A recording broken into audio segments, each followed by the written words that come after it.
नमस्कार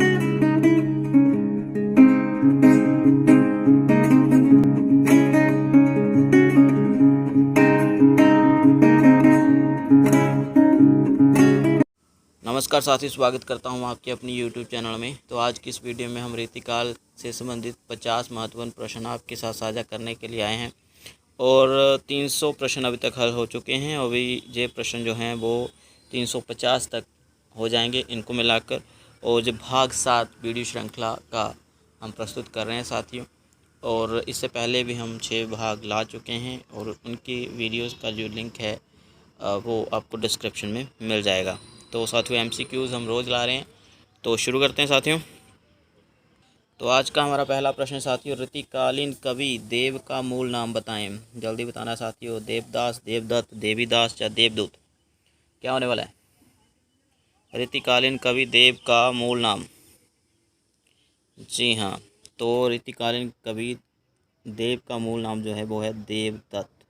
very good, जिनका उत्तर 2 जब विकल्प बी आया है। शाबाश। आगे अगला प्रश्न है साथियों, सोमनाथ के किस ग्रंथ में भाषा पिंगल, काव्य लक्षण, काव्य प्रयोजन, भेद, शब्द शक्ति, ध्वनि, भाव, रस, रीति, गुण और दोष आदि विषय शामिल हैं? मतलब सब प्रकार के गुण और दोष या काव्यांग का विवेचन उसमें शामिल है। ठीक है, तो ये प्रश्न थोड़ा सा टफ जरूर है। ओके, सोमनाथ कवि जो हैं रीतिबद्ध कवि हैं साथियों रीतिकाल के। ठीक, इनके कौन से ग्रंथ में ये सब कुछ मौजूद है? जल्दी बताना साथियों। कृष्ण लीलावती पंचाध्याय, सुजान विलास, माधव विनोद नाटक या रस पीयूष निधि। ये जल्दी बताया साथियों, क्योंकि यह प्रश्न थोड़ा सा कठिन मुझे लग रहा है कि आप लोग इसका उत्तर दे नहीं पाएंगे। चलो, जो भी गैस कर पाएँ। तो साथियों इसके विकल्प हैं कृष्ण लीलावती पंचाध्याय, दूसरा है सुजान विलास, तीसरा है माधव विनोद नाटक और चौथा है रस पीयूष नदी। तो जो सही उत्तर होगा साथी वो है रस पीयूष नदी। ठीक है, इसमें सब प्रकार के विषय मिल जाते हैं। आगे साथियों तीसरा प्रश्न है साथियों, अलंकार का एक प्रसिद्ध ग्रंथ कवि कुल कंठावर्ण किसका है? सोमनाथ, दुल्ह, या देव या श्रीधर। जल्दी बताइए साथियों, 3 सेकंड दे रहा हूँ आपके पास जो हैं बचे हुए। तो 3 सेकंड दिए मैंने। ओके, टाइम अप हो गया जी। तो दुल्हा की रचना है। ठीक है, एक अलंकार का प्रसिद्ध ग्रंथ है जी, कवि कुल कंठावर्ण। आगे चलते हैं। चौथा प्रश्न है साथियों, नवरस तरंग, नाना रव प्रकाश और श्रृंगार भूषण आदि नाम की किसकी रचनाएं हैं?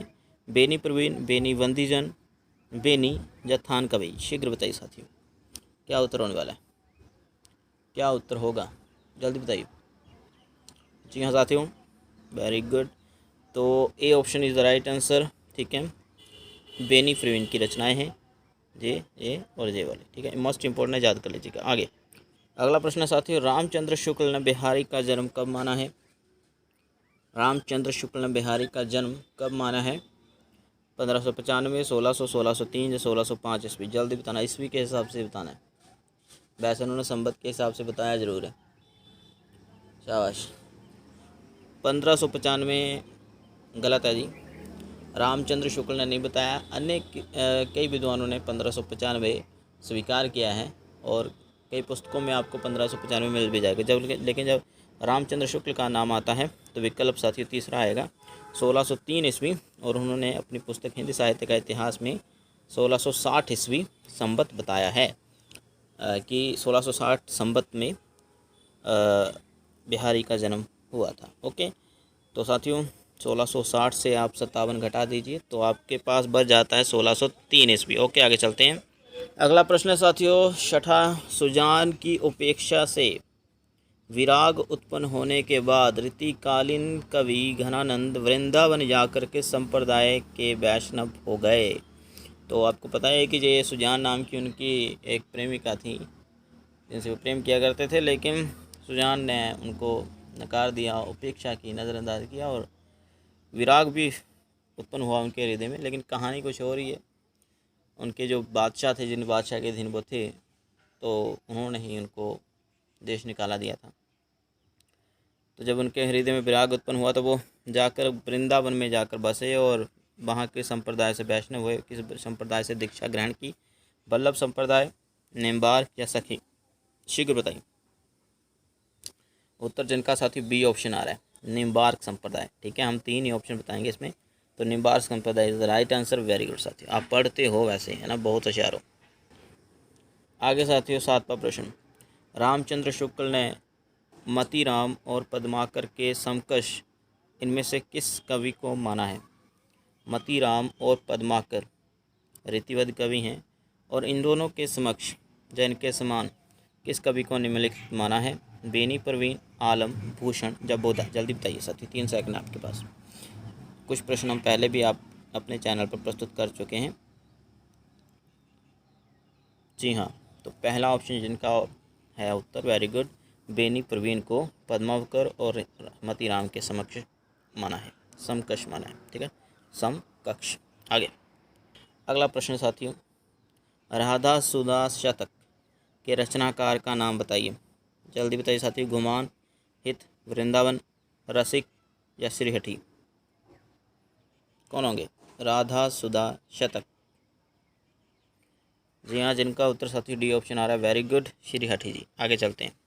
9वां प्रश्न साथियों, 9वां प्रश्न है, हिंदी के किस काल में लक्षण ग्रंथों का निर्माण हुआ? हिंदी के किस काल में लक्षण ग्रंथों का निर्माण हुआ? आधुनिक काल में, भक्ति काल में, रीति काल में, आदि काल में? शीघ्र बताइए साथियों, 4 ऑप्शन आपके पास हैं, जिनका विकल्प, शाबाश शाबाश, रीति काल आ रहा है, वेरी गुड। रीति काल से संबंधित प्रश्न आ रहे हैं, तो लक्षण ग्रंथ रीतिबद्ध काव्य में सबसे अधिक रचे गए। आगे साथियों अगला प्रश्न साथियों, बिहारी सतसई इनमें से किस वर्ग में आता है? बिहारी सतसई जो पुस्तक है दोहों की, बिहारी जी की, इनमें से किस वर्ग में आती है वो?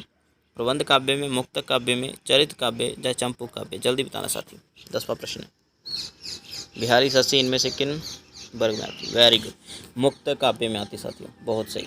आगे अगला प्रश्न है साथियों, घनानंद को अमर करने वाली रचना का नाम बताइए। जो घनानंद को अमर कर गई है, बहुत प्रसिद्ध हुई। कवि संग्रह, सुजान सागर, सुजान चरित या कोई नहीं? शीघ्र बताइए साथियों। Very good, very good, Sujan Sagar, शाबाश साथियों। आगे अगला प्रश्न है, केशव को किसका आश्रय प्राप्त था? किसका आश्रय प्राप्त था केशव दास को? राम सिंह, इंद्रजीत सिंह, जय सिंह या प्रताप सिंह? सबके आगे महाराजा लगा हुआ, महाराजा। वेरी गुड, बहुत अच्छे साथियों। 12वें का जो सही उत्तर है वो है महाराज इंद्रजीत सिंह। ठीक है, आगे चलते हैं। अगला प्रश्न, गिरधर कविराय की रचनाएं किस छंद में हैं? रोला, कुंडलिया, अरिल, दोहा, चौपाई? गिरधर कविराय, इनको नीति काव्य का महान कवि माना जाता है, माफ़ करिएगा, नीति काव्य, नीति के दोहे लिखने का श्रेय इनको मिलता है। कौन सा सही उत्तर होगा? गिरधर कविराय की रचना किस छंद में है? जल्दी बताइए।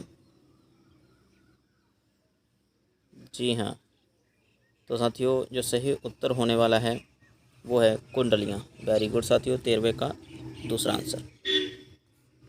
अगला प्रश्न साथियों, कविराज शिरोमणि की पदवी इनमें से किसे प्राप्त है?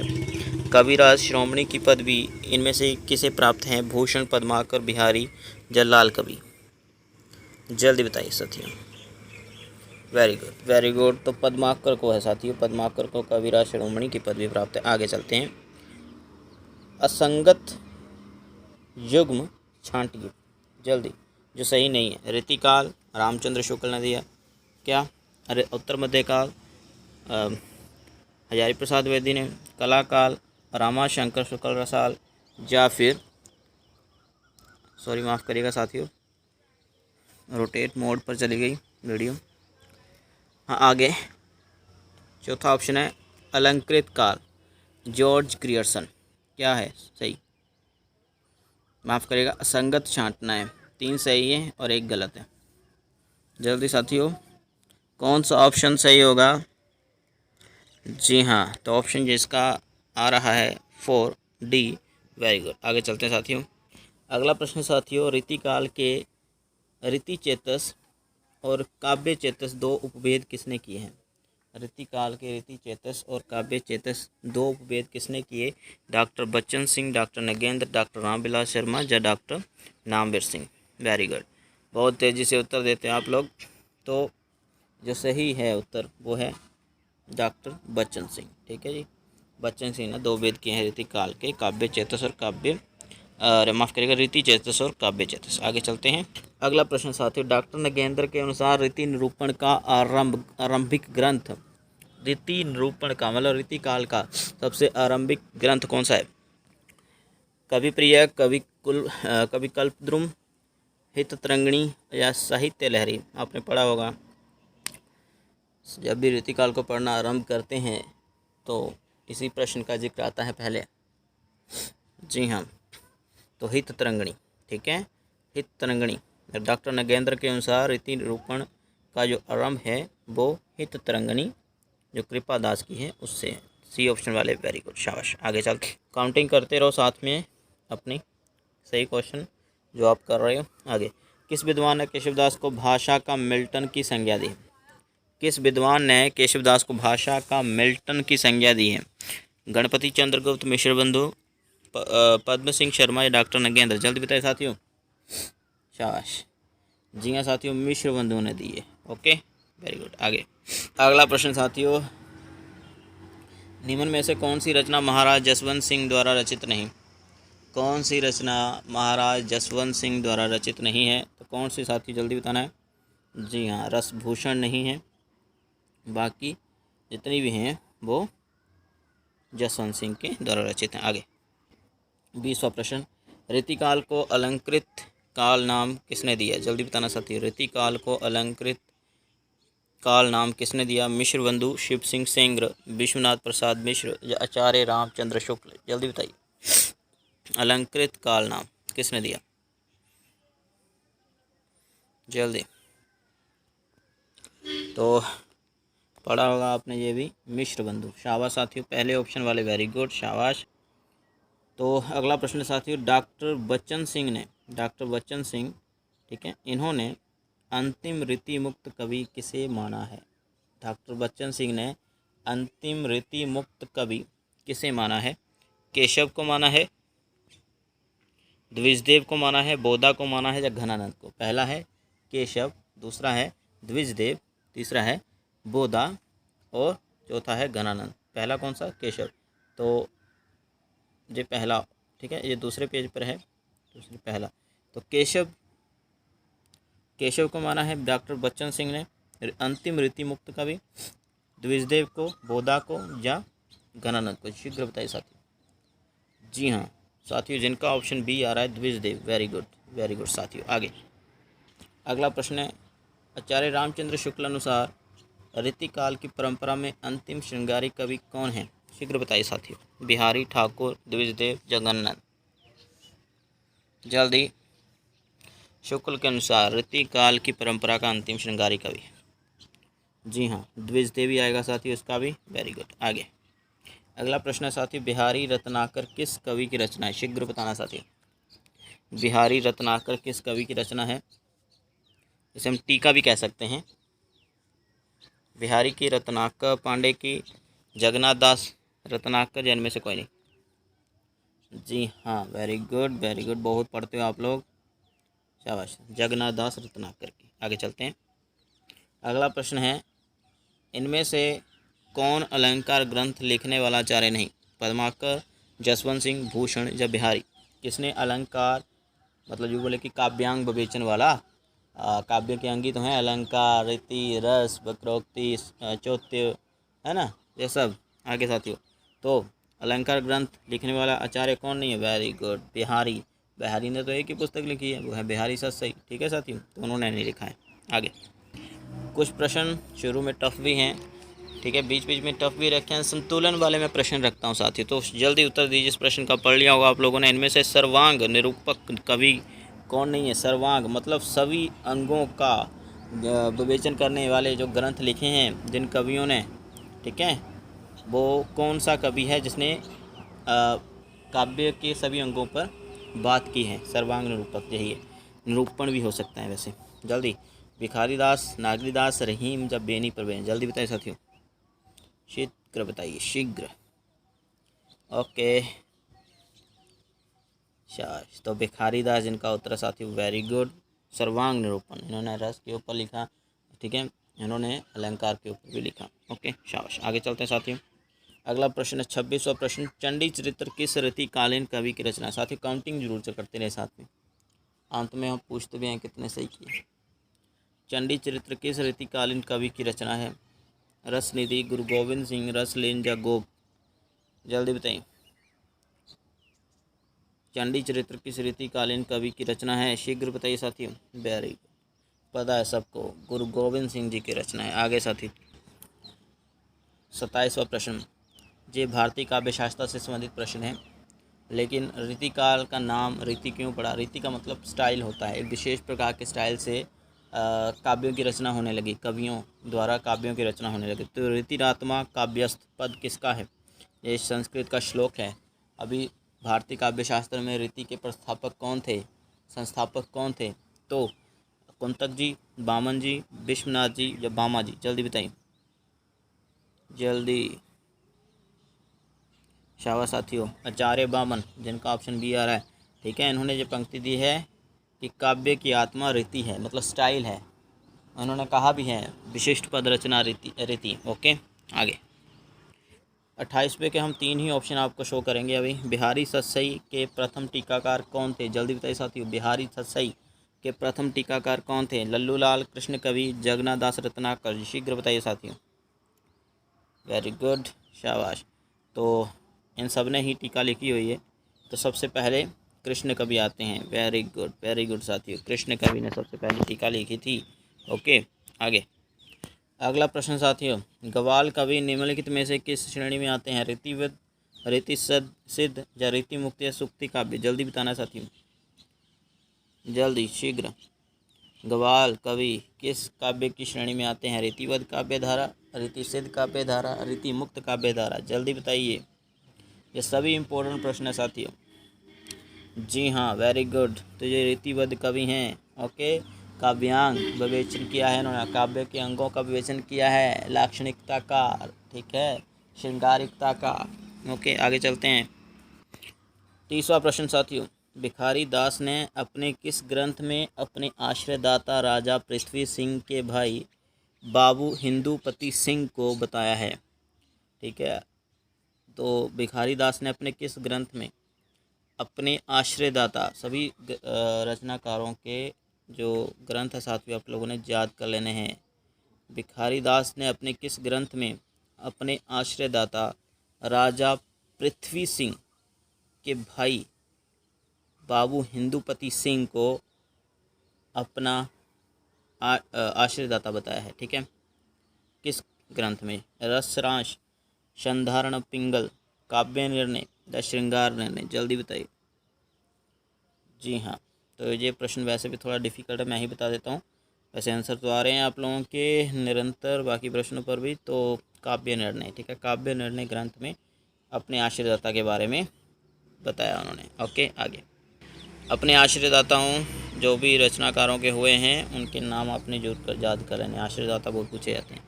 आगे साथियों, पद्माकर की कौन सी रचना वाल्मीकि के रामायण का छाया अनुवाद है? जल्दी बताइए, शीघ्र बताना साथियों। पद्माकर की कौन सी रचना वाल्मीकि के रामायण की छाया अनुवाद है? राम रसायन, हिम्मत बहादुर वीरदावली, पद्मावरण या फिर जगत विनोद? शीघ्र बताइए साथियों, क्या उत्तर होने वाला है? तो साथियों जिनका ऑप्शन पहला आ रहा है, वेरी गुड, राम रसायन। ओके आगे चलते हैं। अगला प्रश्न 32वां, मिश्र बंधुओं ने पूर्व अलंकृत काल का सबसे बड़ा आचार्य चिंतामणि को माना? क्या मिश्र बंधु ने पूर्व अलंकृत काल का सबसे बड़ा, अभी साथियों उन्होंने अलंकृत काल माना है ना आदित्य काल को, तो पूर्व अलंकृत काल और उत्तर अलंकृत काल, तो पूर्व अलंकृत काल का सबसे बड़ा आचार्य उन्होंने चिंतामणि को मान लिया, लेकिन उत्तर अलंकृत काल का सबसे बड़ा आचार्य किसे माना है यह बताने की चेष्टा करें। घनानंद को, भिखारी दास को, देवदास को, द्विजदेव को?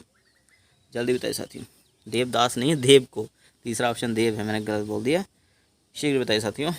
जी हाँ, तो जिनका ऑप्शन बी आ रहा है, वेरी गुड, घनानंद को बिल्कुल नहीं बताया उन्होंने उत्तर अलंकृत काल का, ठीक है, सबसे बड़ा आचार्य उन्होंने भिखारी दास को कहा है, ठीक है। आगे चलते हैं।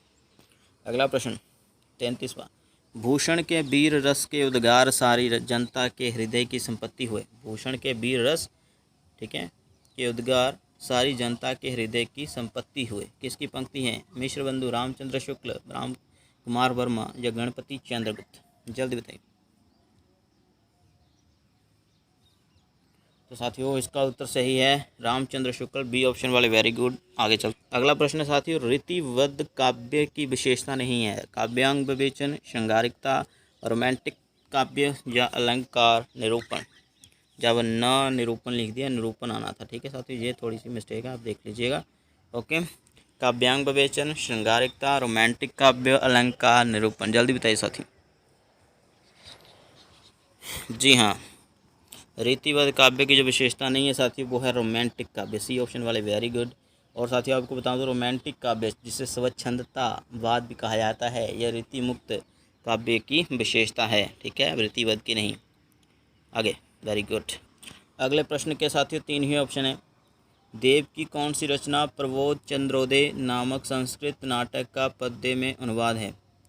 देव की कौन सी रचना प्रबोध चंद्रोदय नामक संस्कृत नाटक के पद्य में अनुवाद है?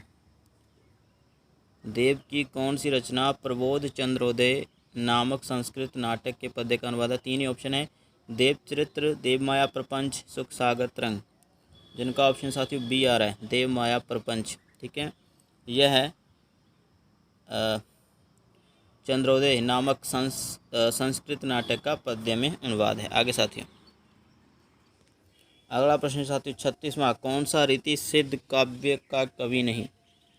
कौन सा रीति सिद्ध काव्य का कवि नहीं? जल्दी बताना है, कौन सा रीति सिद्ध काव्य का कवि नहीं? जी हाँ साथियों,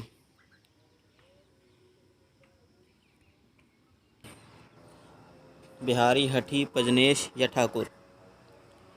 तो साथियों जिनका उत्तर आ रहा है ठाकुर, ठीक है, ये रीति सिद्ध काव्य के कवि नहीं हैं, ना ये हैं रीति मुक्त के कवि। तो बिहारी, हठी और पजनेश ये रीति सिद्ध काव्य के कवि हैं, याद करना है आपके ने, आपने इनके नाम और इनकी रचनाओं को पढ़ लेना है। अगला साथियों प्रश्न है, रीति मुक्त काव्य का कवि कौन सा है? पहले क्या था, रीति सिद्ध काव्य का कवि नहीं, अभी क्या है, रीति मुक्त काव्य का कवि कौन सा है? 4 नाम है, घनानंद, गवाल, चिंतामणि या मतीराम? जल्दी बताइए। Very good. तो पहला ऑप्शन जिनका उत्तर है, वेरी गुड, घनानंद है, सब जानते हैं। 38वां प्रश्न साथियों, कौन सी पुस्तक प्रताप शाही की नहीं है? यह भी रीतिबद्ध कवि हैं। कौन सी पुस्तक प्रताप शाही की नहीं है? व्यंग्यार्थ कौमुदी, काव्य विलास, अलंकार चिंतामणि या रामायण सूचनिका? शाबाश। तो डी ऑप्शन वाले, वेरी गुड, रामायण सूचनिका इनका ग्रंथ नहीं है। व्यंग्यार्थ कौमुदी, काव्य विलास, अलंकार चिंतामणि ये पहले 3 हैं। आगे चलते हैं। अगला प्रश्न 39वां प्रश्न है, निम्नलिखित में से कौन सी पुस्तक गवाल की नहीं है? रसिकानंद, जमुना लहरी, रतन चंद्रिका, रसरंग? जल्दी बताइए साथियों। 39वां प्रश्न है, शाबाश।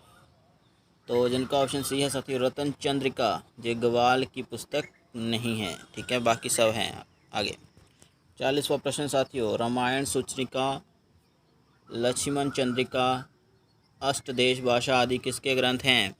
रामायण सूचनिका, लक्ष्मण चंद्रिका, रामायण सूचनिका, लक्ष्मण चंद्रिका, अष्टदेश भाषा किसके ग्रंथ है? रसिक गोविंद, भिखारी दास, सोमनाथ पद्माकर? जल्दी बताइए, जल्दी, 2 सेकंड।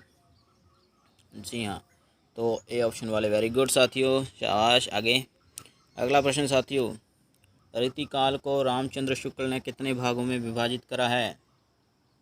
रीतिकाल को रामचंद्र शुक्ल ने कितने भागों में बांटा है? 2, 3, 4, 5? तो जिनका ऑप्शन साथियों बी आ रहा है वो बिल्कुल ही गलत हैं, ठीक है, 2 भागों में बांटा है। आगे चलते हैं। अगला प्रश्न साथियों 42वां, किसने रीतिकाल को, किसने, जल्दी से पढ़िएगा ध्यान से, किसने रीतिकाल को रीतिबद्ध, रीतिसिद्ध और रीति मुक्त में विभाजित किया था? रामचंद्र शुक्ल ने, मिश्र बंधु ने, विश्वनाथ प्रसाद मिश्र ने, राम कुमार वर्मा ने। रामचंद्र शुक्ल नहीं आएगा, उन्होंने तो 2 भागों में विभाजित किया है रीतिकाल को। ठीक है, तो रीतिबद्ध, रीतिसिद्ध और रीति मुक्त में किसने विभाजित किया, ये बताना है। जिनका ऑप्शन सी आ रहा है साथियों, वेरी गुड, विश्वनाथ प्रसाद मिश्र ने। ठीक है, आगे अगला प्रश्न साथियों, रीतिकाल में राजभाषा व काव्य भाषा क्रमशः थी। कौन सी थी राजभाषा और काव्य भाषा? जल्दी बताइए। 43वां प्रश्न है।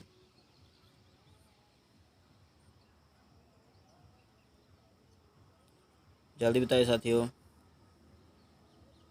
बैटरी लो का भी संकेत आ चुका है। वेरी गुड, वेरी गुड, बहुत सही साथियों। माफ करिएगा। तो कौन सा सही उत्तर है साथियों? सी ऑप्शन वाले, वेरी गुड, फारसी व ब्रज भाषा। ठीक है, फारसी राजभाषा और काव्य भाषा ब्रज मानी गई है। आगे साथियों 44वां प्रश्न है, रीतिकाल को आचार्य विश्वनाथ प्रसाद मिश्र ने क्या नाम दिया? रीतिकाल को आचार्य विश्वनाथ प्रसाद मिश्र ने क्या नाम दिया? अलंकृत काल, रीतिबद्ध काल, मध्यकाल, श्रृंगार काल। जल्दी बताइए साथियों, क्या?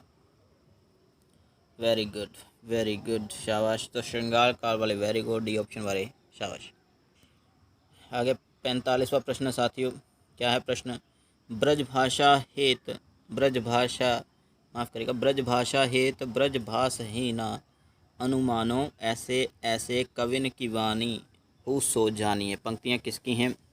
जल्दी बताइए। भिखारी दास, मतीराम, सूदन या लाल। जिनका ऑप्शन ए आ रहा है साथी, वेरी गुड, भिखारी दास की पंक्तियाँ, वेरी गुड साथी, शाबाश। आगे 46वां प्रश्न साथी, निम्न में से कौन सा ग्रंथ या रीति ग्रंथ मतीराम का नहीं है? निम्नलिखित में से कौन सा ग्रंथ मतीराम का नहीं है? वो जो है वो ऐसे लिख दिया है। ठीक है, कौन सा ग्रंथ मतीराम का नहीं है? रसराज, अलंकार पंचाशिका, वृत्त विचार या फिर वृत्त कौमुदी। जल्दी बताइए, शीघ्र बताइए साथियों। जी हाँ, 46वां, तो वृत्त विचार, जिनका ऑप्शन है साथियों, वेरी गुड। ठीक है, जिनका ग्रंथ नहीं है, बाकी सभी हैं। आगे अगला प्रश्न साथियों, देव और बिहारी की तुलनात्मक आलोचना के सूत्रपातकर्ता, ठीक है, यहाँ कर्ता आना था, सूत्रपातकर्ता कौन माने गए हैं? देव और बिहारी की तुलनात्मक विशेषता, माफ करेगा, तुलनात्मक आलोचना जो समीक्षा है, किसने सबसे पहले की थी? पद्म सिंह शर्मा, मिश्र बंधु, लाला भगवान दीन या कृष्ण बिहारी मिश्र। कौन सूत्रपातकर्ता माने जाते हैं? जल्दी। जी हाँ साथियों, मिश्र बंधु। ठीक है, आगे साथियों अगला प्रश्न साथियों 48वां प्रश्न है, बिहारी की कविता शक्कर की रोटी है, जिधर से भी तोड़े उधर से मीठी। ठीक है, भिखारी की कविता शक्कर की रोटी है, जिधर से भी तोड़े उधर से मीठी है, मुझे मालूम है, बहुत सही उत्तर दे रहे हो। सतसई महिमा प्रतिपादक उक्त कथन के लेखक हैं मिश्र बंधु, कृष्ण बिहारी मिश्र, पद्म सिंह शर्मा या लाला भगवान दी। जल्दी मतलब बोलिए साथियों, क्या उत्तर होने वाला है? शाबाश शाबाश, तो पद्म सिंह शर्मा है साथियों, शाबाश। आगे 49वां प्रश्न है साथियों, आचार्य रामचंद्र शुक्ल ने रीतिकाल का प्रवर्तक किन्हें माना है? रीतिकाल का प्रवर्तक किन्हें माना है? चिंतामणि, केशवदास, रत्नाकर, मतीराम। तो साथियों ये तो आपको पता ही होगा, इजी क्वेश्चन है। जब भी रीतिकाल को पढ़ते हैं तो सबसे पहले ऐसे ही प्रश्न आते हैं, यदि आप मॉक टेस्ट देते हैं तो। जल्दी बताइए, बहुत सही उत्तर आ रहे हैं साथियों, चिंतामणि को रीतिकाल का प्रवर्तक माना है। आगे चलते हैं तो साथियों 50वां प्रश्न है। आज ज़रा हमने जल्दी प्रश्न पढ़े हैं, ठीक है, तो कोई बात नहीं, उत्तर जल्दी का देने का प्रयास करें आप। 50वां प्रश्न साथियों, रामचंद्र शुक्ल ने रीतिकाल के 2 भाग किए हैं, हमने पीछे डिस्कस किया। विश्वनाथ प्रसाद मिश्र ने 3 भाग किए हैं, कौन कौन से साथियों? रीतिबद्ध, रीतिसिद्ध और रीतिमुक्त। तो पढ़िए क्वेश्चन को, रामचंद्र शुक्ल ने रीतिकाल के 2 भाग किए, जैसे कि हमने बताया पहले एक प्रश्न में। यदि पहले भाग का नाम रीतिकार ग्रंथाकार है, पहले भाग का क्या नाम है? रीतिकार ग्रंथाकार, तो दूसरे भाग का क्या नाम होगा? जल्दी बताइए। रीति नीति काव्य, सूक्तिकार काव्य या माफ़ करिएगा रीति नीति कवि, सूक्तिकार कवि, अन्य कवि या रीति सूक्त कवि? जल्दी बताइए, जल्दी। डी ऑप्शन वाले बिल्कुल रॉन्ग हैं, ए ऑप्शन वाले भी रॉन्ग है जी, और बी ऑप्शन वाले बिल्कुल ही रॉन्ग है। तो C option is the right answer साथियों, अन्य कवि। पहले भाग का नाम उन्होंने रखा रीतिकार ग्रंथकार और दूसरे का रखा अन्य कवि, ठीक है, याद रखना है। तो इस तरह से डीप क्वेश्चन भी थे, कुछ सामान्य प्रश्न भी थे आज, ठीक है। जल्दी से उत्तर बताइए साथियों, आपके कितने सही हुए हैं आज, शीघ्र बताएं साथियों, क्या स्कोर हुआ है। Very good. जितना भी स्कोर हुआ है साथियों, जो लोग नहीं बता रहे हैं कोई बात नहीं, लेकिन आपके उत्तर काफ़ी सही हुए होंगे। शुरू में लगा होगा कि आप बहुत टफ भी आएंगे, हाँ टफ भी आए हैं कुछ। मैं मानूंगा कि 10 क्वेश्चन तो ऐसे थे जो थोड़े से डीप थे और मतलब बहुत गहराई वाले थे। ओके साथियों, आज की इस वीडियो में इतना ही। तैयारी करते रहें, पोस्टें आने वाली हैं, बात चल रही है साथियों, अभी बहुत ज़्यादा हलचल। गवर्नमेंट टीचर्स बता रहे हैं भैया कि अवश्य आने की संभावना है। बाकी देखो क्या बनता है साथियों, आगे तैयारी करते हैं। अगर छोड़ दिया तो भैया फिर सिलेक्शन में रुकावट आ सकती है, इसलिए चित्त को रिलैक्स करें और बिल्कुल विश्राम अवस्था में आ जाएं। ओके, टेंशन नहीं रहनी है, जो होगा आगे हो ही जाएगा वो। ओके, तो बेस्ट ऑफ लक आपके फ्यूचर के लिए, धन्यवाद।